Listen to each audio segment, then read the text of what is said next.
Anna、Jessica C、袁黎明同宣萱等等，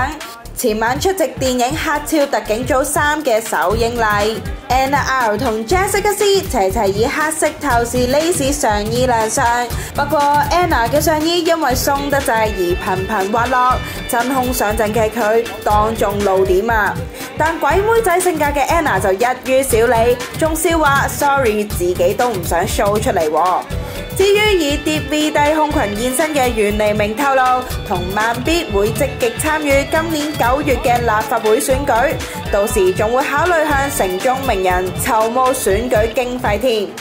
另外，宣萱離開無線之後，轉投內地賺人仔，事業發展都好順利。佢就話雖然離開咗之後冇咗遮陰嘅大樹，但始終都係行出咗第一步，都覺得好開心。仲笑話相比以前賺嘅都唔錯。